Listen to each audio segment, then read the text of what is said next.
malani ilman oromo kanor sadet no masa ingal tubo enyu pitani galu malani ilman oromo kanjalan konam nisa belje girera teba kallan diranu ini bulla be male ini turra be male lola sodan duran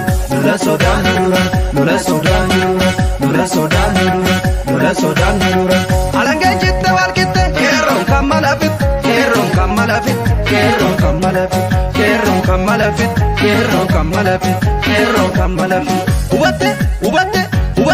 ubate ole ram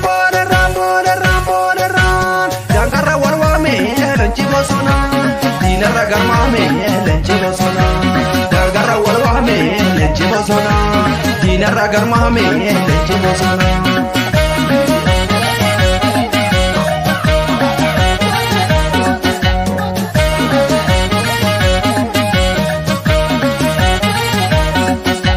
akana akidurati yagotako ya haware gonidina nisuyare akana akidurati yagotako ya haware gonidina nisuyare ambodina nisuyare balendina nisuyare arsendina nisuyare sulendina nisuyare shashendina nisuyare wallondina nisuyare sulendina nisuyare gonidina nisuyare Kamurana lencha dina nyatu argan Kankara yole lencha dina nyatu argan Inni hambo lencha dina nyatu argan Inni bale lencha dina nyatu argan Inni arsi lencha dina nyatu argan Inni wallo lencha dina nyatu argan Inni sule lencha dina nyatu argan Walla gale lencha dina nyatu argan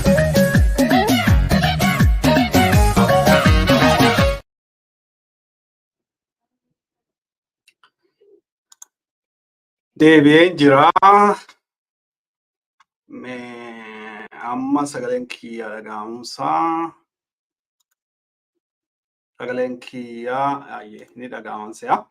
Tole egaa itti fufna marii keenyatti fufna gidduu kana akkuma warri haala qabsoo bilisummaa Oromoo jala bu'uudhaan hordoftan gidduu kana akkuma quba qabdan egaan mariin Tanzaaniyaatti Dar es Salaam Tanzaaniyaatti geggeeffamaatti jira. Marii kanarraati gaafa sanbata xiqqaa jaalmarroon daqiiqaa muraasaaf argamee haasawa gabaabaa godheetti ture. Egaan haasaa kanarratti waa tokko kaasee dubbataati ture. Haasaan jaalmarroo sun namoota hedduudhaaf tarii gaaffii ta'uu mala ta'a. Wanti hin hubanne jiraachuu mala ta'a. Garuu haga tokko waan maalirraa kaaseeti jaalmarroon gaafa sana haasaa tokko wanti inni dubbate kan jedhu yoo kaasee fi gaafa jimaataa galgala se'aa an ofii kooti wanna kana diteelii ijaanillee hin argine haa ta'uti wanta dhagaye keessaatii wanta dhagaye gaafa jimaataa galgala jechuudha. Sanbadduraa kan bari'u gruupiin ta'e wayii wanni kana keessatti qabsoo kana keessatti kan hirmaachaa turanii amma erga caasaan ABO diriirfameeti kan sababa tokko uumuudhaan caasaa jaalmarroon faa diriirsan kana otoo hin fudhatin taa'aatti jiranii isaan kanatu wanni bakka takkatti maxxanse natti fakkaata. Dhaqaatii walgahii borii irratti maallaqa aganan gumaachi jedhaati. Maallaqa sana garuu as deebii asiin kennaa kan jedhu maxxansanii kan jedhu odeeffannoo dhaga'e. Wanna kana eenyutu akkas jedhee diseelii guutummaa isaa hin qabu garuu wanni kun ta'e jechuudha. Kun kan inni ta'e gaafa jimaata galgala jechuudha. Jimaata galgala ta'e sana jechuudha jaalmarroon kan inni irraa dubbataatti ture. Wanni sun sana duwwaa miti. Isa fuulduras immoo walga'iin tokko gaggeeffamee hooggantoonni waraanaa sirriitti argamanii jedhame kan jaalmarroon faarratti hin argamne jechuudha. Walga'iin tokko illee gaggeeffamee ture. Warruma qabsoo kana keessatti hirmaatan keessaati tiimiin lama caasaa jaalmarroon faa diriirsan kana fudhachuu didanii kan wanni gufuu ta'aa jiran ni jiru. Inni tokko karaa adde Samiyaa Fayitiin kan gaggeeffamu. Inni lammaffaan karaa Jambaruu Fayiin kan gaggeeffamu. Isaan kun lamaan caasaa diriirfame kana not to the same extent adde Samiyaan guutummaatti fudhadhuu kan jedhu kan isheen jettu. Akkasumas immoo waraana wajjinis illee aksesii haga ta'e ni qabdi. Jambaruun faammoo abaawoo ni fudhannaa. Abaawoos ni fudhannaa. Caasaa diriirfames ni fudhannaa. Rakkoon keenyaa alatti waan jiru kanaadha jedhaniitti kan isaan onni jedhanii. Haa ta'uti walumaa gala waan jaalmarroon faa diriirsanii qajeelaa Siraajiin bakka kaa'anii qajeelaa Siraaj immoo caasaa biyya alaa kan abaawoo biyya alaa isa kana hoogganaatti jiran jechuudha. Silaatii miseensi fayya buleessi wanna kana fudhatee jala riiree wajjin hojii hojjechuu hojiin Oromiyaa keessatti dirree keessatti deemaa jiru kun akka milkaa'uu fi gumaacha gochuu malee isa kanaan fudhadhu isa kana naan fudhadhaa.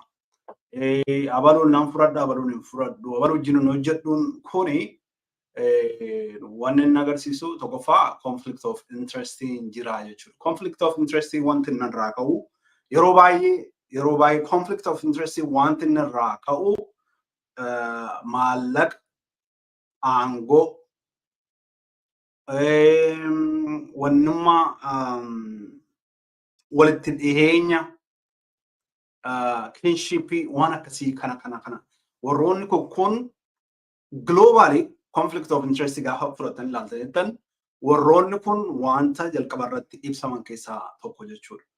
Kaampaniin tokko amma yoo hojii apply gootanii yookaan qaxaramuudhaaf jettan biyya alaa kanatti wantoota tokko si gaafatu jechuudha. Conflict of interest qabdaa jedhanii si gaafatu jechuudha.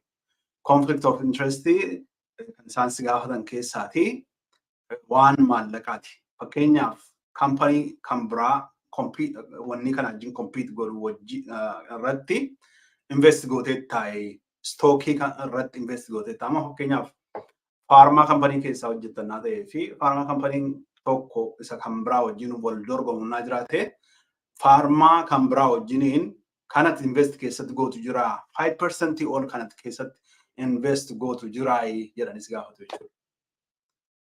Conflict of interest isa jedhu. Conflict of interest baay'ee beekamaadhaa fi eeggannoo cimaa kan qabu warroonni sirna dhaabbilee haalaan beekan kan of eeggatan jechuudha. Kan of eeggatan conflict of interest. Conflict of interest kun gara Oromoo gaafa dhufnee jennutti dhimmuma isaa waan qaban illee waan fakkeessuun illee jiru yeroo tokko isa kanatu qabsoo Oromoo kana takaaluudhaa fi uummanni Oromoo yommuu gargaaru baay'ee yagguu qabsoo gargaaru qabsoon kun akka galma ga'uuf gargaara. Qabsoon biyya jiru akka inni galma ga'uu fi akkasumas immoo warra qabsoon bilisummaa Oromoo akka inni galma ga'uu fi aarsaa baasaa jiran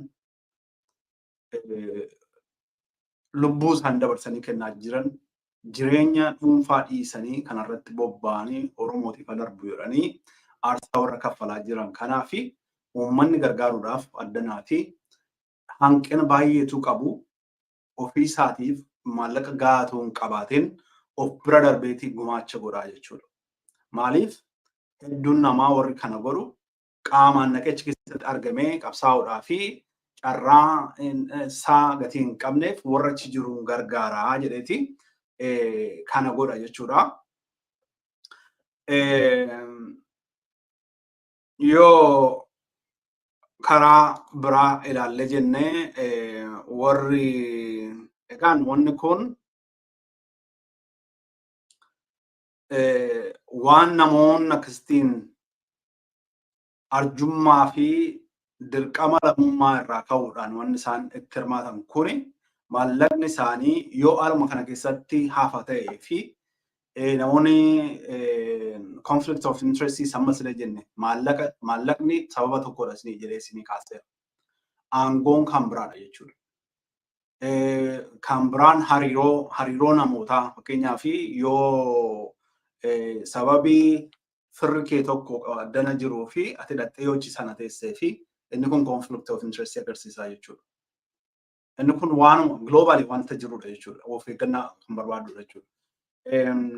Keessumaa rakkoon kan Oromoo kana lafan argu rakkoon jirti jedhee lafan argu lafa maallaqaa kanaa fi lafa aangoo kanaadha jechuudha. Ishee kana irratti egaa jaalmarroon waan isaan amma diriirsuudha. Waan isaan tarsiimoo qabsoo Oromoo jedhanii istirateejii qabsoo Oromoo jedhanii kan isaan baasanitti deemaatti jiran isheen conflict of interest kun gufuu ta'aa jirti jechuudha. Haala kanatti maal jedhama amma fakkeenyaaf dhaqaatii karaa jaalmarroon fa'aa diriirsan kanaanii maallaqa gana laanne jedhaati kottaa immoo maallaqa kottaa nutti kennaa jechuun waraana hoogganan qabu moo waraana lafa hoogganaan isaa kottaa siin nuu kennaa jedhe dhiifame karaa kan biraa eeguu kennamu maal jedhamu kun outright conflict of interest agarsiisa jiru. Maddi isaa immoo madda maallaqaati malee waan biraan fakkaatu. The first suspect madda maallaqaa jechuun achirraa waan argatan qabu jechuudha. Waa'ee namootaa waan baay'ee dhageenyaa waan baay'ee hin dubbannu inni isaa waan jireenya namootaa waan baay'ee dhageenya jechuudha. Garuu hin dubbannu as keessatti yoomee waanuma haasa'uu dandeenyu irraa haasofnee fi inni lammaffaan conflict of interestiin kan inni dhufu aangoodha. Aangoo barbaacha jechuudha. Aangoo barbaacha isa kana gama mata taa'aa jiruu fi gama gufuu gama immoo taa'aa jiru lamaanan kaasirraati wanti argu aangoon illee sababa akka inni ta'e dhibbumaa dhibba isaanii baasanii dubbatanii.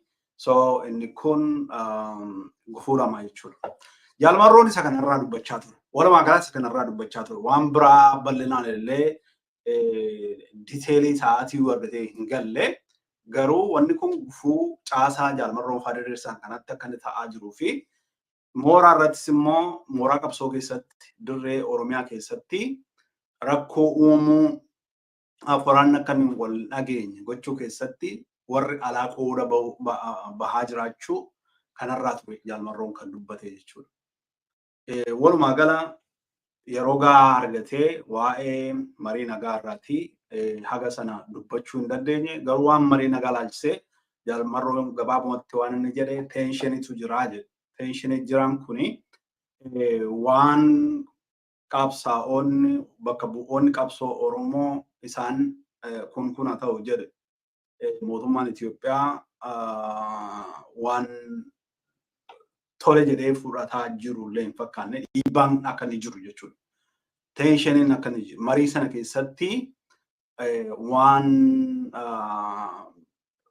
wanni ta'an jechuudha. Wanta salphaa akka hin taane jechuudha. Waan nama deemaa jiru kana keessatti haala salphaatiin akka inni deemaa hin jirre jechuudha. Kan inni jaalmarroon achi keessatti akeeke. Kan biraan qabsoon kun waan xumurame akka hin taanee fi yeroo dheeraa fudhachuu kan danda'u qabsoon bilisummaa Oromoo waan goolabame otoo hin taane waan fuuldura keenyatti hojii guddaan hojjetamuu akka malee fi karoorrillee akka jiru akkasumas immoo qabsoon amma deemu kun sana irratti xiyyeeffachuu kan qabudha kan inni dubbate. Oromoon yeroo baay'ee waan tokko jijjiiramni tokko dhufe jedhamu hin sirba. Wanta observe godhu. Hin sirbinaa wanni riskii guddaan akka jiruu fi yoomis handle ta'e wanni sun akka inni gufatu yaaduu hin dandeenyu jechuudha. Yeroo baay'ee hin sirbinaa pilaanin goonuuni planning goonu amma dheengada dhiyeenya kanaan nama tokkotti lattaasaa ture. Leencoo fa'aa maal fa'aa kuni nuti dhaaba Oromiyaa jedhamu tokkotti ijaarree nu waaman jedhanii nu waamanii akka nuti akka waliin uumamu adda bilisummaa Oromoo 1991 itti nu waamanii jedhe. Nu waamanii gaafa dhannee wanni keessan maali? Strategic planning keessan maali? Plan A, plan B, plan C qabdu jennee gaafannee jedhe. Ennaan wanni keenya karoorri keenya hiree ofii of murteeffannaadha. Uummata Oromootti kennina yoo isaan yoo uummanni Oromoo bilisummaa filate yoo kana achi harka dhaannee EPRDFitti kenninee keessaa galla. Argitee dhaaba siyaasaa tokko taatee akkasitiin hin deemu qabsoon jechuudha.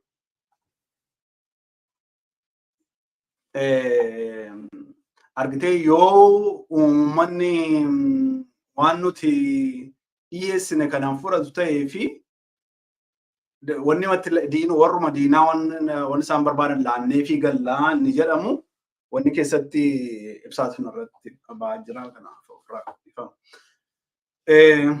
Jettee galta taanaan inni kun siyaasa ta'uu hin danda'u. Inni kun siyaasa gaafa taatee ijaaramtee jettu saba tokko keessaa baatee saba sana bakka buutee ijaaramte taanaan argitee chaalenjii wanni gochuu danda'u sirra jira. Jiraachuudhaa fi aarsaadhaaf of qopheessuu danda'u sirra jira. Lammaffaa pilaan eemti kee yeroo mara hojiirra oola jettee yaaduun ta'uu dhiisuu danda'a jechuudha. Kanaaf pilaan B, pilaan C, hedduu qabaachuu sirra jira. Fakkeenyaaf amma gaafa 2005 CUD warri beektan beektu Coalition for Unity and Democracy kan jedhu kan Qinijjiit kan jedhamu sana isaan Finfinnee keessatti barcuma hedduu injifatanii Haayiluu Shaawulfaa jedhaman kun gurbaa eenyu Wayyaalaw jedhamu kun faan isaan kun Biraanuu Naggaanfaa kun baay'ee sochoosaa turanii yeroo sanatti waan isin ajaa'ibu pilaanii leerii meeqa qabu yoo xinnaate 5 qaba wanni isaanii jechuudha. Yoo kun akkasitiin gufate akkasitiin galmaan geenya yoo kun akkasitiin gufate akkasitiin galmaan geenya kan jedhu wanni godhaniiti tookii tun taane they have on paper waan barraa jechuudha waan caasaa isaanii keessa immoo gad seene jechuudha isaan hundumaa qabu turan. Argitee wantichi leegdi jalaateeni I don't know how garuu kan Oromoo yeroo baay'ee qabsoo siyaasaa Oromoo keessatti wantan argu abaa'oo keessattis wantan argu waan baay'een wanni argitee abdii waan qabatamaa hin taane uummata abdachiifama. Waan hundumaa hojjechaa jirraa dhumeera siin jedhama. Garuu in reality dhuguma wanni kun ta'aatti jira yoo jettee ilaalteetti immoo wanni sun hin jiru bakka hin jiru jechuudha. Keessumaa abaa'oon kan durii kan keessatti amma dhiyeenyaatti amma kan gulallee jiru kun jechuudha wanta observe godhe kana jechuudha. Qeerroo akkasittiin ijaarree finnee jedhama. Qeerroon garuu namni 50 illee waan ijaarame miti jechuudha. Keessumaa dhiyeenya kana jechuudha. Isa dhiyeenya amma jiru kanaan isin taasaa jiru. Isa kaleessaa wanni miti. Kaleessa sochoofameera. Garuu kan amma jiru kanaani qeerroo ijaarreerraa, abaluun ijaarreerraa jedhama. Yeroo tokko transitional government labsameeti maqaan namootaa websaayitii irratti tarreeffamee bahe jechuudha. Mootummaan prosperity party immoo wanni listii sana dhaqee fudhatee websaayitii irraa namoota fuudhanii mana hidhaatti naqee jechuudha. Wantoonni hojjetaman yeroo tokko maal wanni kun namoota siyaasa beekamtu hojjetamoo itti wal si gaafachiisa jechuudha. Qabsoon Oromoo kana keessa bahuu danda'u nurra jira. Qaama siyaasaa dhaaba siyaasaa ta'uu danda'u nurra jira. Wanti nuti wanniidhaan hojjennuu fi keessatti lafarratti practically hojjennuu fi wanti nuti afaaniin haasofnu cufni tokko ta'uu danda'u tokko ta'uun irra hin jiru jechuudha. Siyaasaan keessaan wantoonni hojjetaman jiraachuu qabu jedhee nama nanan. Siyaasaan keessaan wantoonni hojjetaman jiraachuutu irra jira. Kanaan ala waan hundumti isaa bakkee jira yoo ta'ee fi sun siyaasa ta'uu hin danda'u jechuudha. Wanti hundumti isaa bakkee jira yoo ta'eef siyaasa ta'uu hin danda'u. Ammoo wanta bakkeetti baastee haasoftu keessa miseensa keettis wanti haasoftu immoo dhugaa miti taanaan trustiin hin jiraatu jechuudha. Wanta argitee biddeenuma abjii nyaachista uummata ta'ee jennaan onni sun sidiisee deema namni sun jechuudha in the long run. Inni kun eeggannaa gochuun barbaachisaadha jechuudha. Anyways wanta baay'een keessa naqee jaalmarroon kan inni gaaf sana akkasitiin aaree dubbataa ture wantoota ala kanatti ta'an sana jechuudha. Wantoota ala kanatti ta'an ala kanatti dhaqiitii horii aganan kenna jedheetii deebiin moorii nutti kenna. So this is an outright conflict of interest dha. Sana irratti tokko kan jaalmarroon dubbataa ture. Waa'ee waraana bilisummaa Oromoo ABO'n yeroo bara jireenya isaatti waggaa 50 keessatti waraana 500 illee ijaaree sochoosaatti ture. Baay'een keenya generationiin amma jirru kun generationii young generationidha. Jaalmarroon illee young generationidha. Warra yeroo tokko mana barnootaa keessa turree fi wanni kana taanedha. Bari waraana nama fakkeenyaaf 1991 fuuldura waraanni ture 1992 waraanni ture suni akkuma dhufee uummatatti baheenii maaltu godhame jechuudha. Chaartariin gaafa uumamee jedhu waraanni kun kaampiitti naqame jechuudha. Kuma hedduutti kan lakkaa'amu waraanni kun yoo xinnaate 20 ol ta'a jedhama waraanni eeguu sanaa jechuudha. Jaalmarroon anis baay'ee yaangin ture an ofii kooti isa dhumaan leenjii jechuudha. Gaafa chaartariin sun tuun cabini marsaa dhumaa warra leenjii keessaa nam tokko. Leenjinee achi booddee chaartariin cabee waraanatti deebinee waraana muraasa irratti anillee hirmaadhee booddee an daa'ima gatiin tureef nagalchan jechuudha. Anilleen galiitii hin dandeessu haala amma uumame kana anillee nagalchan daa'ima hundumaa ijoollee hundumaa nu galchan jechuudha. So namoonni hundi carraa argatee waan sana hin beeku keessayyuu hin beeku jechuudha. Waan amma waraanni kun meeqa ture suni jaalmarroodhaan maaliif hin beekne yoo jedhan waan itti murtaa'ullee natti hin fakkaatu. Ammoo waraanni sun rukutee dirree qabatee buqqisee malni godhee akka kana deemee giddugaleessa Oromiyaa galee Oromiyaa cufa keessatti wal ga'ee akka kana hin turre waraanni yeroo sana.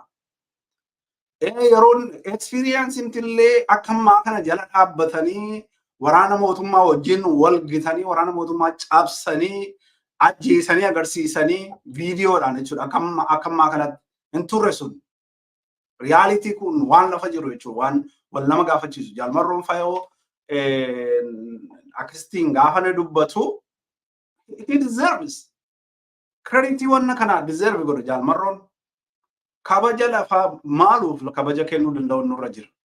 Waan amma ta'aatti jiru kana viidiyoodhaan waraabanii kan nu agarsiiseef addunyaa agarsiisee waraana amma jaalmarroon fa'aa hoogganan kana waggaa 5 keessatti Oromiyaa hunda waliin ga'anii waraana gaafa Eertiraarraa 300 galee achi koreen teeknikaa immoo 830 galchanii waluma galatti waraana 2000 ol gaafa galee jedhutti waraana hafe sana walitti qabanii ijaaranii hamlee hidhachiisanii meeshaa hidhachiisanii gola Oromiyaa mara keessatti bobbaasanii waraana amma dhaabbatee fuula waraana sirna empaayeraa teeksu kanaa fuuldura dhaabbatee itti dhukaasee waraana mootummaa kanarraatii booji'ee agarsiisee utuu warri Amaaraa warri faannoon sun hafin booji'ee agarsiisee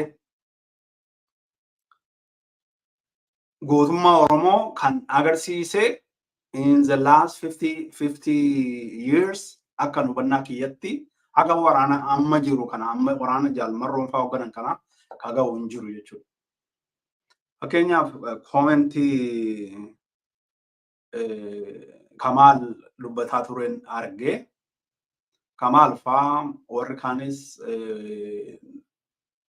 jalmarroo waan inni dubbachaa ture guddaan isaa waa'ee abaa'oo gullallee jirullee natti hin fakkaatu. Wanni isa aarsee more of gaafa jimaataa sana wanni ta'e sabotage gochuudha wanna deemaa jiru suni waan nama aarsuudha dhuguma. Wannichi immoo isa reflection of what is going on waan hagammaatti deemaatti jiru biyya alaa kana keessatti sanuma calaqqisiisaa jechuudha. Sana wanni jaalmarroo aarsee jaalmarroon wanna sanarraa dubbate. Haa ta'uti namoonni akka Kamaal Qalbeessaa fa'aa tarii abaa'oon waa guddaa hojjechuu ture hariiroo waraana wajjin jiru ofii biyyatti deeme yoo galelleen ala kanatti waa sirreessuu danda'u ture sanaan goone erga waggaa 5 ta'an immoo waggaa 5 jaalmarroo fayituu hin fooyyessu jennee eegnee danni akkasitti naasaan kun I think misguided. Waan amma Kamaal dhugaa dubbachuudhaaf Kamaali gootuma akka jaalmarroo kanaadha. Nama lolee lolchiisu an ofii ija kootiin kanan arge hooggansa kiyya ture dirree irratti yeroo gabaabaaf illee haa ta'u caasaa isaa wajjin hirmaadhee argeera waraana irratti argeera jechuudha. Nama hirmaatudha. Nama innillee krediitiin kennamuufii qabudha. Lola irratti ergan an ofii kootiyyuu gaafa dhumaa irratti nagalchan an jaal daawut ture kan akkan galu na godhe. Kamaal illee gaaf sana jira ture. Kamaal akkan hin galle barbaada ture. Garuu Kamaal ergasiitii waraana irratti booji'ame. Waraana irratti booji'ame. Onneen isaa salphaa miti dhugaa dubbachuudhaaf nama lolee lolchiisuudha Kamaali. Ajajaa jajjabee dhihaa ture. Ajajaa jajjabee dhihaa eeguu ture sanatti waraana irratti booji'ame jechuudha. Achi booddee dhidheessaa ture. Achi booddee wanni karchallee galee waggaa 12 harka isaa kana kadheenaati. Harka isaa miila isaa jedhanii tursanii achi keessa cabsee ba'ee Siiriin itti dhufee amma achi jira. Nama qabsoo Oromoo keessatti nama gahee hin tuffatamne qabudha. Haa ta'uti argitee amma yeroo isaatti innis gahee isaa taphateera. Amma immoo jaalmarroo fa'i. Wanneen gadaan amma gadaa jaalmarroo fa'i. Isaan harka jira. Isaantu geggeessaa jira. Sochiin akka sanatti geggeeffamaa ture suni 5% sammaa kana hin taane yaadoni. Yagguu sanatti jiraachuudhaafiti baay'ee yagguu jaal Kamaal fa'aa yagguun beekutti baraaruudhaafi badiirraa hafuudhaaf kan socho'aa ture malee mootummaa kana kuffisuudhaaf waan deemamaa ture miti. Annisaan achi yagguu sana ture jechuudha. Humni yagguu sana ture kan ammaa kana wajjin waliin gitu walitti hunduuf jechuudha. Inni kun beekamuu qaba. Jaalmarroon fa'aa haga sana ofii isaaniiti yarguutti mootummaan kun warri sirna naftanyaas yeroo meeqa ajjeesanii immoo boollaa kaasanii kana hundumaa keessatti waraana kana ijaaraniiti golee Oromiyaa hundumaa keessattis bobbaasanii sochoosanii mootummaa kana hirriba dhoowwanii mootummaa kana harka micciiranii akka barcuma addunyaa irratti fidanii akka inni taa'ee wajjin haasa'u godhaniitti jiru jechuudha. Inni kun dandeettii Oromoon godhee hin beekne jechuudha. Eenyu godhee hin beeku isa kana godhanii hin beekan. Kana gammaatti Oromoo hooggane keessaatii kan akka jaalmarroo fa'aa kana gochuu danda'e hin jiru. Kun jala sararanii fudhachuu turre jira jechuudha. Hooggansi jaalmarroo fa'aa asiin nu gaheera. Asiin Oromoo gaheera. Bakka amma ga'ame kun immoo kan jaalmarroo fa'aa duwwaaniti kan Oromoo hundumaati. Oromoon kana eebbisee fi asiin nu geesseettaa jedhee akka tapha kubbaa keessatti wanni jiran istiraayikarii jira. Akka istiraayikarii keenyaatti goota keenyaatti fudhannee isaaniin ilaaluu danda'u nurra jira jechuudha. Galmaan dhugaa akkam maal isin gargaara jedhee hundumtuu isaan dudduuba hiriiree waan jaalmarroon fa'aa himan bakkaan ga'u malee jaalmarroon akkas jedhee waan inni jedhee argitee dhiifama nu haa gaafatu Oromoo baay'ee dhiifama gaafatu. Oromoo Oromoo maal dhiifama gaafate jaalmarrooni Oromoo mataa ol qabachiise. Waan barbaade yoo jedhe Oromoo mataa ol qabachiise jaalmarroon waan Oromoo itti balleesse hin qabu, waan Oromoo illee dhiifama gaafatu hin qabu.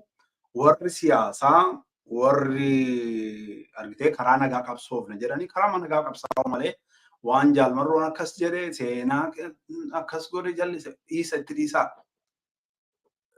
Seenaan kan Oromoo meeqa jallateeraati jaalmarroon waan jallise hin qabu waan jaalmarroon qajeelchaa jira. Isa kan akkasitiin beekutu sunirra jira. Warri kaleessas gahee taphatee lafa har'a jaalmarroon fa'aa ittiin ga'an kanatti gammachuudhaan fudhachuu turre jira. Abdii irratti oolu turre jira. Jaalmarrootu galmaan dhugaa qabsoon Oromoo kaleessa isinitti dhiigdan kun amma abaluu keessa raahaa jira, abaluu keessa raahaa jira kan jennu kana kadhaadhaan wanti argamu hin jiru jechuudha. Kadhaadhaanii wanni rahaasni dhala namaa keessa seenee sana kan inni wanni sun deebi'uu danda'u, gumaan sun kan inni deebi'uu danda'u, kan ijaan bahamuu danda'u teenyee kadhanneedhaan utuu hin taane karaa nagaa jennee mootummaa nagaa hin beekne kadhanneedhaan utuu hin taane karaa jaalmarroon fa'aarra jiran kanaan kan ta'e beekuu danda'u turre jira Oromoo marti akka kiyyatte jechuudha. Isa kana beekuu danda'u turre jira. Warri gahee gaarii taphattan har'a yoo xinnaatee jedheen jaalmarroon haasaa keessatti yoo xinnaatee yoo nu gargaaruu dadhabdanii gufuu nu jalan kaayinaa dhagaa nutti hin darbinaa sunillee haga maallaqaan gargaartanitti fudhanna nuti jedhe jaalmarroon. Maaf sana gochuu dadhaba namni jechuudha. Maaliif sana gochuu dadhabee gufuu ta'uudhaaf carraaqa isa kanaa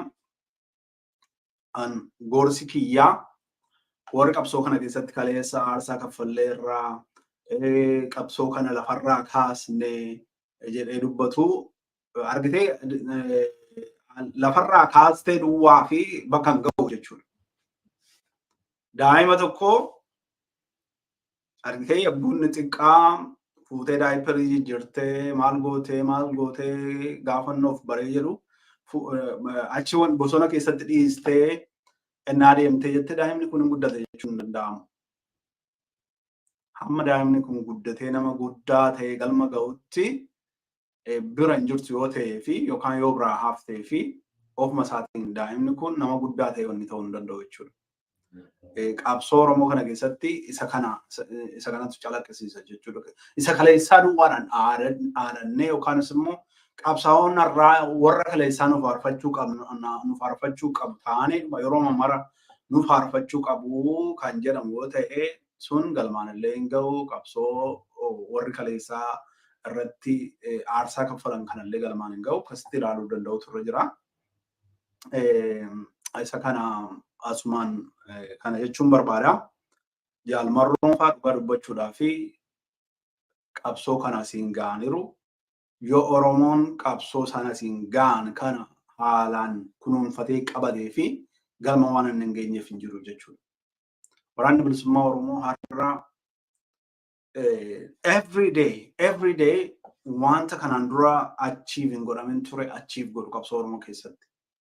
Gidduu kana torban darbii keessa dhageessaniitu Beddellee keessatti lolanii humna mootummaa kana injifatanii magaalaa aanaa dhuunfatanii waajjira poolisii dhuunfatanii meeshaa hedduu irraa saamanii ba'an.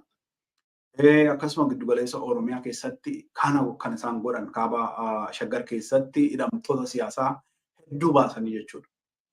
It's a new chapter waan nama hojjetamaa jiru qabsoo kana keessatti chapterii boqonnaa haaraadha jechuudha. Isa kana amanuudhaaf gammachuudhaan simachuu malee jaalmarroota akka jedhee jaalmarroon nu faarfachuu dhiisee isa kanatu dhiifame gaarii natti fakkaatan. Argitee qabsoo kana keessatti hirmaachuudha dudduuba hiriiruudha. Kaleessa hooggana ta'uu malu argitee dandeettii eeguu sanaatiin galma ga'uu hin dandeenye jechuudha. Dandeettii amma jiru immoo fuulduraan deemsisaa jira akka argaa jirrutti. Kanaaf Oromoon isa kana dudduuba hiriirree itti hirmaannee jabeessinee maallaqa keenyaanis yaada keenyaanis tumsuu danda'utu nurra jira jedhee amananii malee jaalmarroon nu faarfachuu dide jettanii warri dallantaan itti dhiisaan dallalinaan jedhananii dallalinaa namoonni jajjaboo kaleessa turtanis kaleessa aarsaa baastanis yogguu itti mootummaan gurra tokko uffatanii buluu waan bareedattiin jechaa ture qabsoorra turre maaliif jaalmarroon sana nu faarfachuu dide argite yoo boofni abbaan of mara akkuma jedhanii utuu har'a waan jaalmarroon fa'aa hojjechaa jiru kana tumsanii isaan dudduuba hiriiramee miseensi ta'anii wanni ta'aniiru ta'eeti kan biraa barbaadaaf hin deemamu tokkoffaa kan biraa barbaadaaf hin deemamu lammaffaa tarii jaalmarroonis waan gaariidha akka gaariitti kaasee dubbata jechuudha waan sana boofni tokkoffaa maal jedhu boofni abbaatu of mara jedhee jedhu argitee waan kaleessa irratti wareegamanii qabsoo kan ammoo jaalmarroon fa'aa fuudhanii hagana fuuldura deemsisuun silaatii isaanin galateeffachiisuu turre ture warri kaanillee fudhatee qabsoon kun kan keenya nuti asiin ga'e jaalmarroon fa'aa immoo nurraa fuudhanii galmaan ga'uu qaban nunillee isaan tumsuu qaban jedhee jala ruruu danda'u turre ture silaatii. Yoo kana achi taa'anii dhumaa gaafa dhaaba siyaasaa taa'anii bor gaafa jaalmarroon fa'aa muddanii yookaan karaa araaraas haa ta'u karaa injifannoo waraanaatiin injifatanii wanni hirmaanna jedhanii ittiin yaadama yoo ta'ee fi that's possible inuma danda'ama garuu warra immoo achiin ga'u kan ammoo galataa dhowwachuu yookaanis immoo akka isaan milkoofne gochuun ofii boolla qotachuu jechuudha gadi ta'ee fi isa kana Oromoon eeggachuu qabaa jedheen ilaalaa keessumaa amma KFO nama hoogganti KFO bahee hagana dubbatu hin arginu. KFO keessaa miseensi isaa Baqqalaaf Jawwaartu waraana galchee ergasiitii wanni sun akka dhuunfaatti malee akka dhaaba isaanii bakka bu'anii illee natti hin fakkaatu wanni isaan kana godhanii. Jawwaar yagguu kana godhetti illee miseensa KFO illee natti hin fakkaatu I could be wrong miseensa KFOs ta'uu danda'a. Garuu akka dhaabaatti qondaaltonni KFO hedduun jiru. Qondaaltonni KFO hedduun isaanii waa'ee negatiivii wanni ijoo hojii isaanii godhatee isaanii dubbatu hin arginu. Fakkeenyaaf karaa nagaa qabsaa'u jechuun warra karaa nagaa qabsaa'u bira qabuun barbaade jechuudha. Isaanii waa'ee qabsoo bilisummaa Oromoo irratti jaalmarroo irratti olola oofullee hin arginu. Qondaaltonni KFO yeroo ammaa kana jechuudha. Warri ABO karaa nagaa qabsaa'u maaliif wanna kana irratti xiyyeeffate isarratti inni hojjetaa isa kana of eeggannaan gaariidha. Ammoo waan jaalmarroon sababii ABO waboo fakkeenyaaf ABO waboo kan liqimfamuu fidilee rakkisu jira. Ani duruma qabee ABO waboo tan beeka malee ABO'n dhaabuma siyaasaatti yoo ta'e itti normaatu. Dhaabuma siyaasaa duwwaadha naa ta'e jechuudha. Dhaaba hidhannoon qabuun naa ta'e ani itti normaatu. Maaliif ani hidhannoo itti namana? Hidhannoo gaaffiin Oromoo hidhannootiin deebitii jedhee namana.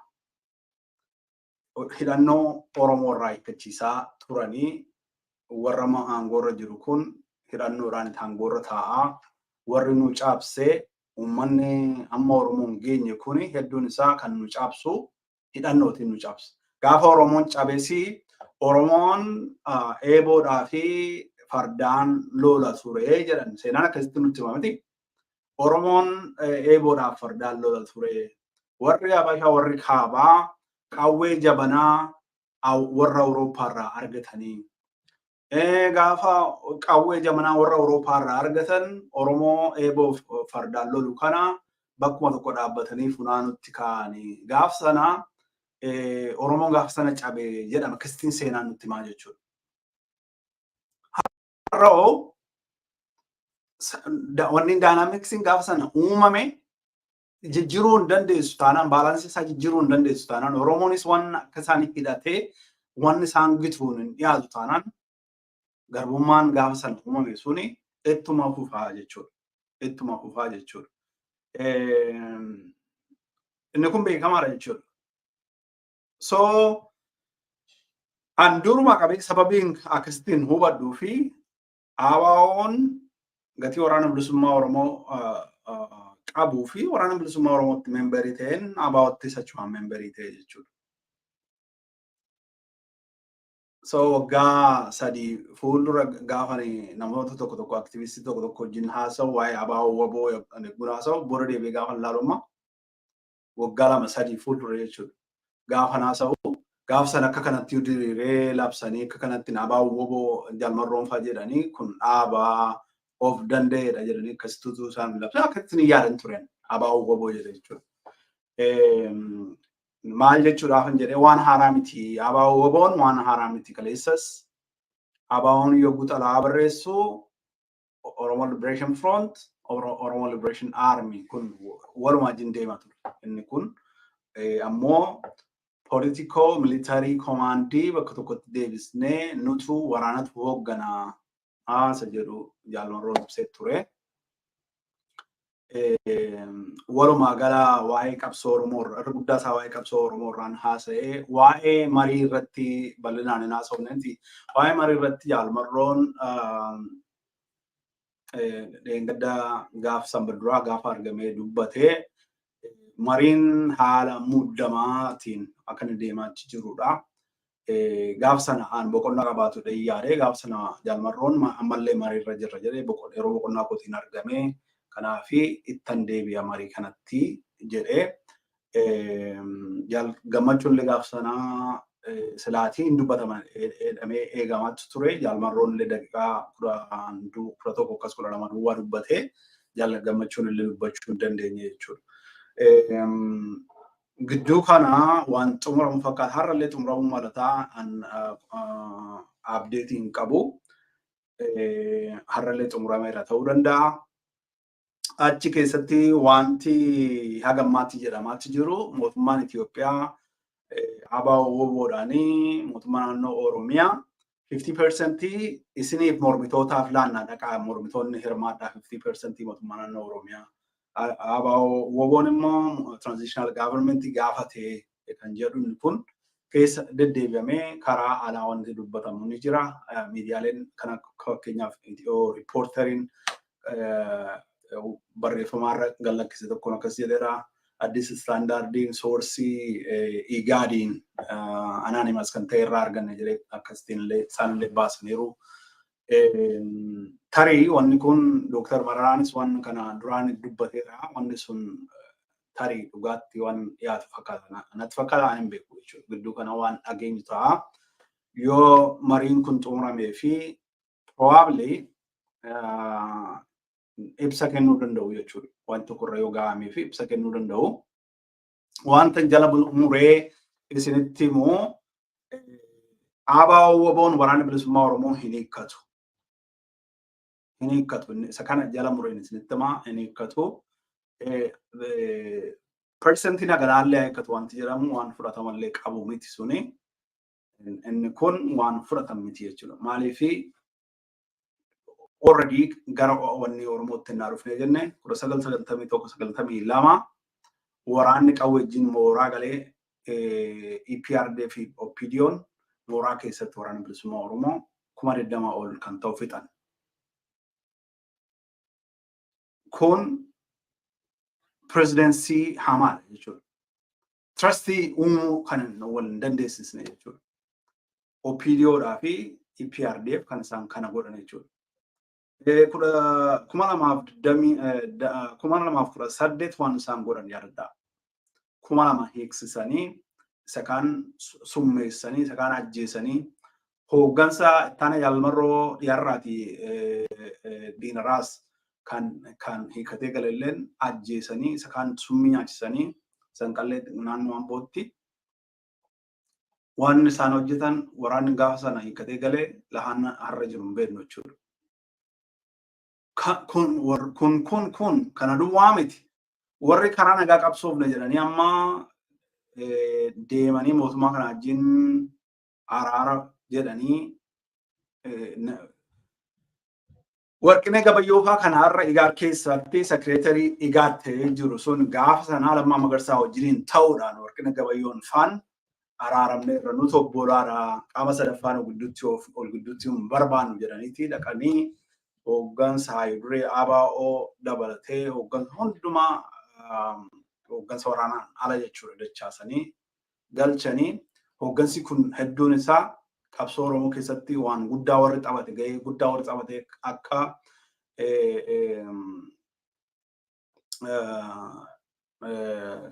jaal eenyu Raggaasaati kulo inni san onni manadhaa keessa torturaa jiru jechuudha. Karaa nagaa qabsoofna jedhanii achi manadhaa keessa torturaa jiran jechuudha. Isaan kun kennasaa ayyaanaa fa'aa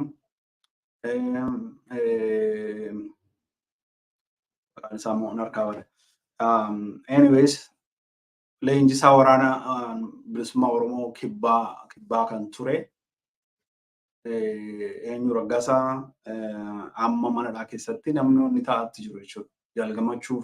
Jalgamachuu fa'aa inillee leenjisaa waraana bilisummaa Oromoo ture mootummaa kana keessaa bahee kan itti dabalame jechuudha.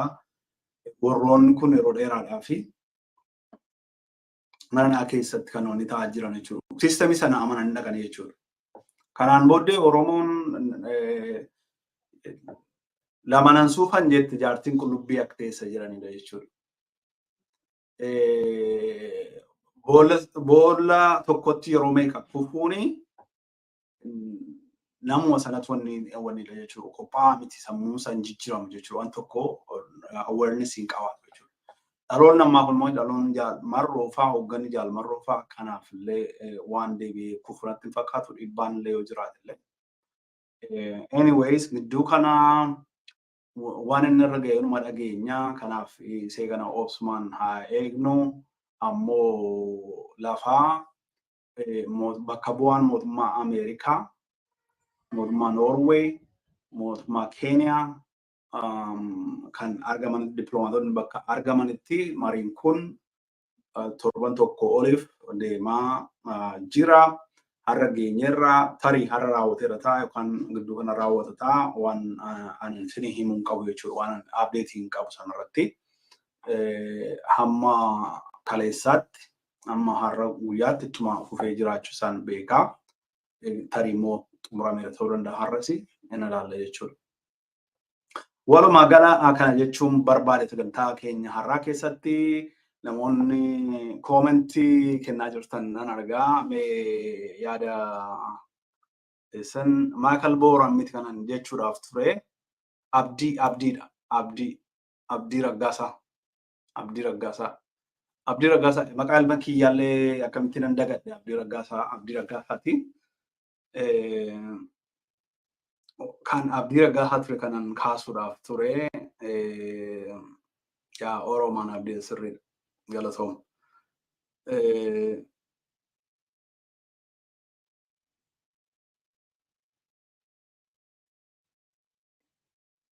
Isa kami Abdii Lubaaba maaloo warraa dheengadda wanti dubbatame ammatti ariifatameeran jedha Abdiin.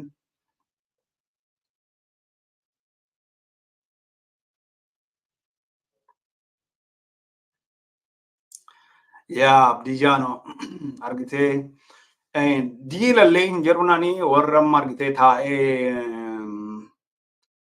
koomentii tokko kaasu misguided warra ta'edha jedheen ilaala jechuun wanni kana positive side ittiin waan tokko ilaaltu filachuu danda'utu sirra jira. An akka kiyyattitu wanna gaarii kaleessa wanni aga sana deemsisnee achitti milkaa'uu dadhabnee achitti dhaabne. Generation nama jiru kun immoo generation jaalmarroo fa'aa mochii fuudhanii asiin gahanii jiru. Qabsoo kana wal tumsinee akka inni galma ga'u gochuu mallee jedhanii utuu kastiin ilaalanii aangilii irraa ilaalantu dogoggora natti fakkaatan akkan argutti. Yoo karaa biraa immoo argitee dhaaba kan biraas ijaarradhaa warra jedhe fakkeenyaaf jaalmarroon yoo warranni ittiin jedhee warra argitee gufuuta warra amma fakkeenyaa fi karaa sanaan dhaqaati maqaa dha'aati amma nan kenna jedhaasiin mokottaa nutti kennaa jedhu sanaan jedhe Jaalmarroon. Hoogganaan dhaaba kanaa dhaaba woboo diriirseen fudhattu yoo ta'ee fi daandiin saaqeen asirra deemaa siin jedheen fudhattu yoo ta'ee fi hooggansa sanaan fudhattu jechuudha. Yoo hooggansa sanaan hin fudhattu ta'e immoo dhaaba kan biraa ijaarrachuu dandeessaa jedhe Jaalmarroon. Inni sun dhugaa as qabaa achi qabaa kan hin qabne erga solutionidha jechuudha. Warra fakkeenyaaf hooggansa isa barbaadu dhaaba tokko ijaaree itti hooggansa ta'uu danda'a jechuudha. Warra fakkeenyaaf hooggansa Jaalmarroo fudhachuu hin barbaadu yoo ta'ee fi hooggansa Jaalqajeelaa fudhachuu hin barbaadu yoo ta'e waraana kana diiguudhaafan diigeenan waraana keessa caafadheen baafadhee kan koo qabadhee socho'aa kan jettu yoo namni akkas jedhu jiraate gaafa nama sana akka diinaatti gaafa sana ilaaluu jalqabna jechuudha. Maaliifi Oromoo bal'aatu wanni godhe jechuudha. Tarii aksesii gaafa tokko itti gumaachiteetti ta'uu danda'a. Yookaan aksesii namoota kana wajjin ol beetti ta'uu danda'a. Kun garuu waraana Oromootiif Oromiyaatiif furmaata fiduudha gatitee fi waraana sabaati gatiteef waraana kanan diiga yoo jette gaafa sana diina sabaa taataa jechuudha. Dandeenyaan immoo lafaa qabiitii ijaarradhu. Waraana inni ijaarradhu yoo jette lafaa kaasiitii ijaarradhu. Dhaaba siyaasaas ijaarradhu. Lola kee immoo horizontaali hin godhin. Horizontaalii warruma qabsoo Oromoo gaggeessaa jiru Jaalmarroo fa'aa waraana bilisummaa Oromoo abaa woboo irratti gochuu dhiisiitii mootummaa irratti xiyyeeffadhu mootummaa lolii. Yoo ammoo lakkii abbaan barbaadeen lolaa qabsaa'ota abaa woboos nan lolaa mootummaas nan lolaa yoo jette immoo sin dhiifamu jechuudha. Miseensi dhaaba kanaas dhaabni kunis sitti galagala gaafa sana immoo jechuudha. Jaalmarroon yoo barbaadde dhaabas deemitii ijaarrachuu dandeessaa. Akka dhaabni Oromoo 2, 3, 4 yoo jiraate mormii hin qabu haa baay'atu jedhe. Inni kun yakkallee natti fakkaatan. Yoo hooggansi Jaalmarroo kan barbaadu ta'eef kan biraa ijaarradhu. Kan isaan ijaaranii haga ammaatti sochoosaa jiranii fi dirree keessatti ijaaranii bobbaasanii bal'isan kanan diigee achi keessaan bahadu yoo jette Oromoo hundatu sin dhiisu jechuudha. Oromoo hundi sin dhiisu jechuudha gaafa sana yoo akkasitti yaadda ta'e. Isa kanaadha inni kuni argitee yeroo kana iyyuu gubuun nurra ture silaati. Utuu hundumtuu qajeelaa ta'eeti qabsoon Oromoo galma ga'uu qabdeetu yaada hundumaatu ta'eeti. Kanarraa iyyuu Jaalmarroonis haasa'uu hin naqu ture. Yaanillee namni biraallee hedduun waan kanarraa hin haasa'u ture jechuudha. Garuu jallaa keenyatu baay'eedha jechuudha. Jallaa keenyatu yeroo hundumaa gufuu ta'a. Oromoon ofii isaatiin of jala boolla oliif qota malee diina keenyatti jabaatee tun taane nutu walii keenyatti goota jechuudha. Yeroo ammaa kanatti fakkeenyaaf hamlee makamiin namni tokko ammaa Jaalmarroo fa'a irratti yeroo ammaa kana bahee qeeqa dubbatamu yeroo ammaa kanatti. Maalin as ba'uudhaa jedhee namni silaatii hawwii kamitti maalin as ba'uudhaa jedhee waan sana eega malee utuma onni illee qabaatee afuuffatee onni ta'a malee Oromoo kaaminni kan yeroo ammaa kanatti hamlee masaa qabaatee Jaalmarroo fa'aa qeequudhaa fi wanni cabsuudhaaf waan akkasii hojjeta jechuudha. Rabbi warra maraatee hidhadhaan jedhe rabbumaan kadhannaaf warra maraatee wanni ta'ee Jaalmarroon warra maraatees immoo wanni ta'ee fi hidhadhaa Oromoo jedhe rabbumaan kadhannaaf isa maraatee fi an garuu argitee sadarkaa akka Oromootti iddoo kana dhageenye hin beeku historically dhageenye irratti 1991 gaafa Herman Cohen ambassadara Amerikaa ture. Herman Cohen gaafa sanaa London keessatti gaafa baay'ee daa'ima hedduu sanatti historically hin dhagaa ammoo nama jiru Herman Cohen irraan dhagee waggaa 2 fuuldura. Herman Cohen gaafa sana kan wanni sana akkamma Mike Hammer ta'uudhaan gaafa sana kan dhiyaate Herman Cohen maal jedhaa warri Eertiraa referendamii gaafatanii jedhe. Warri Tigree TPLF immoo mootummaa Itoophiyaa bulchina jedhanii jedhe. Warri kan Oromoo jedhe taa'aa ba'an gaafa sana ta'an torban guutuu negotiationii gaggeeffame irratti taa'aa ba'aniiti gaafa nuti dadhabnee wanni taanee jennu Oromoonis referendamii barbaada jedhanii jedhe. Ennaan gaafa dhuma biisa maal ta'anii dhaqaati TPLF jinaasaa jenneeti gaafa sana wanni taane wanni sun immoo nama baay'ee kosti godhee I apologize jedhee walgahii Oromiyaa Global Forumii dhaabbatni hawaasummaa Oromoo biyya alaa kanatti dhaabbilee irraa uumame Oromiyaa Global Forumiin kan walgahii dhiyeesse irratti Herman Cohen dhufee marii Oromoon wan qopheesse irratti jechuudha. Gaaf sanaa utuu hin dhaggeeffadheera ta'eetii tarii lubbuu baay'ee fayyisuu nan danda'a. Hambisuu nan danda'an ture fooltii kootii jedhee dhiifama gaafate. Garuu warri Oromoo bakka bu'eechi chitti argame keessaa amma Leencoo Lataa alaabaan jiru hin beektanii. Ergasiitillee Leencoon gaafa nan ijoollee ta'een dhagaati yeroo tokko ibsa nagahoo fa'aa dhaqee soddaa isa wanadhaatii baafatee anaanna'idhaa isa baasaatii anaanna'idhaa nutu dhaaba bakka bu'ee ergate gatitee fi isa maaliifiitu anaanna'idhaa naan lakkiisiinis deemee jedhanii deemsisanii. Dhiheenya kana immoo Diimaanis ibsaa Diimaanis Leencoonis maal jedhu wanni isaan jedhanii gaafasuma sanayyuu nuti waraanaan injifachuudhaaf socho'aatti hin turre. Waraana kana akka bargeen chiippiitti qabannee turre. Hiriyoo fi murteeffannaa isa jedhamu kanas immoo ibsaa guutamaa sirreedha. Hiriyoo fi murteeffannaa isa jedhamu kanas immoo itti amannee hin turre. Itoophiyaa dimokiraatessuu malee wanta feasible ta'e wanta ta'uu danda'u jennee gaafa sana ofiitti namanne. Warra kanatu nuun bakka bu'ee dhaqee gaafa sana haasa'ee jechuudha. Gaafa haasaan immoo ija kana cuccurul godhanii warra Tigreef warra Eertiraa ta'anii ilaalaa turanii maaliif lafti hin geenye bakka jedhanii gatii yaannee fi kar tokkoon tariitti murtaa'u. Gaafa dhumaa transitional government mootummaa kana wajjin hirmaatanii immediately utuma Leencoon fa'aa wal hammatee deddeemuu warri TPLF immoo waraana keenya mooraa keessatti kuma meeqa fixxe jechuudha. Amma Leencoon fa'aa mootummaa kana wajjin wanni keessa jira. Paarlaamaa mootummaa kana keessa jira. Mootummaa kanatu mana laataa fi konkolaataa laataa fi isaan socho'aa jechuudha. Argitanii? Warra kanadha jechuudha kan kaleessa hoogganaa ture. Gaaf sana wanni isaa waa'ee Oromoo laalchisee yeroo hedduudhaaf bara hedduudhaaf walii isaaniitti akka argitanii qabsoo Oromoo keessatti wanta tokko wanta gara fuulduraatti illee fooyya'uu qaba jedhee ilaalu. Oromoon wanta nuun bakka bu'amee mari'atame beekuu qaba in the end. Yoo ethics isaatiif yerootiif haa turu jedhamerraan kan hafe Oromoon beeku turre jira. Kanas bakka buunee dubbanne. Maaliif qabsoon kun kan jaarmiyaa duwwaa miti kan sabaatu irratti du'aa jira jechuudha. Kaleessas akka kana ture. Wanta Leencoon fa'aa Oromoo bakka bu'anii dubbatanii utuu nutti himin hoggaan soddomni nuyyuu kunoo adaalti taane jechuudha.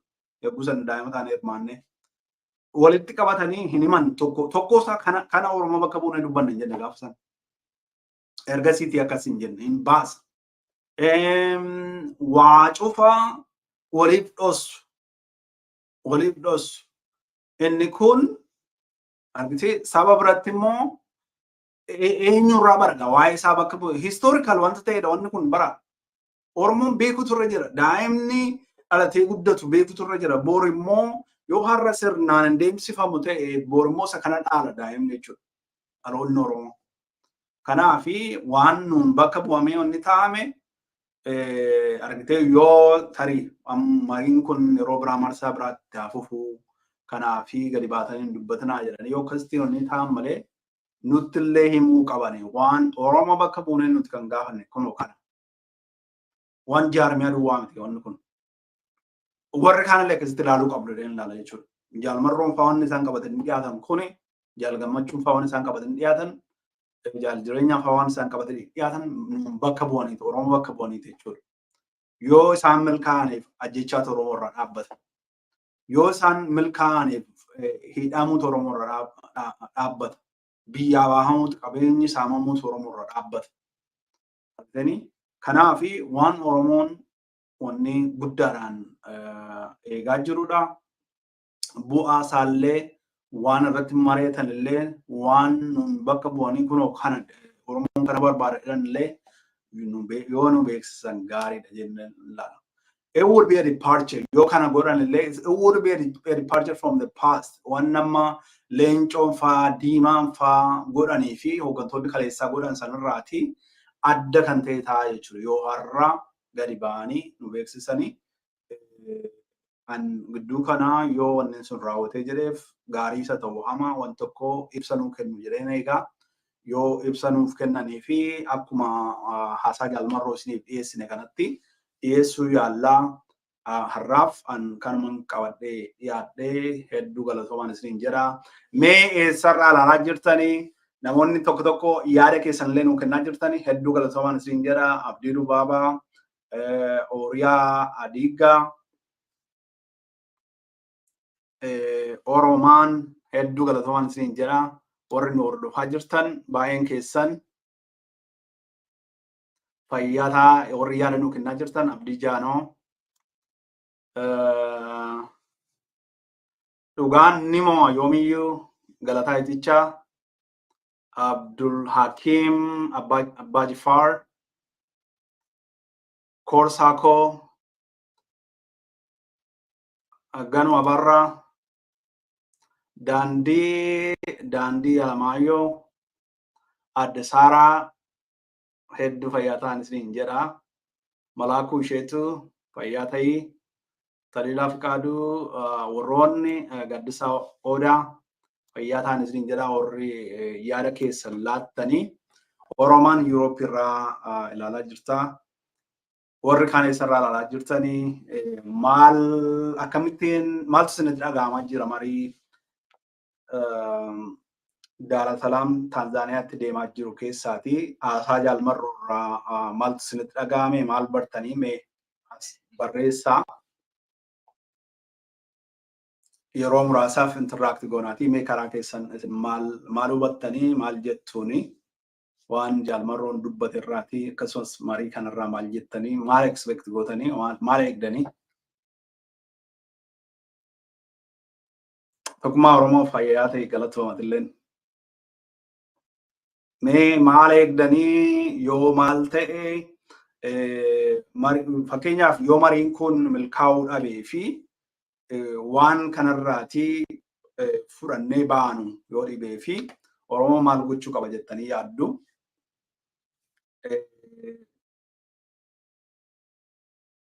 Best outcome immoo maal jettanii yaaddu. Mee tokko barreessaa waan isinitti dhaga'ame. Galatoomaa Saaraa.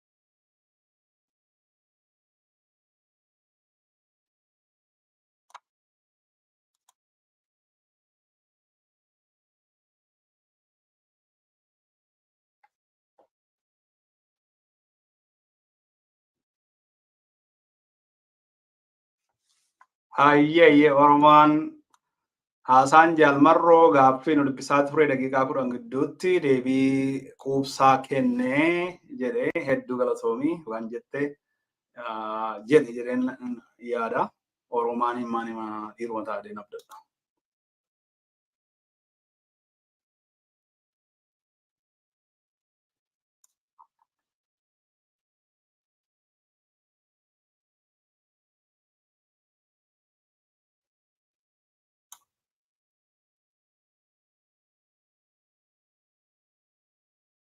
wallee warraaqsaa tokko sin dhageesseen asumaan xumura waan waliin turtaniif hedduu galata waan siin jedhamu sagantaa taanutti ana asumaan nagaa sin dhaamadha.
Sanyi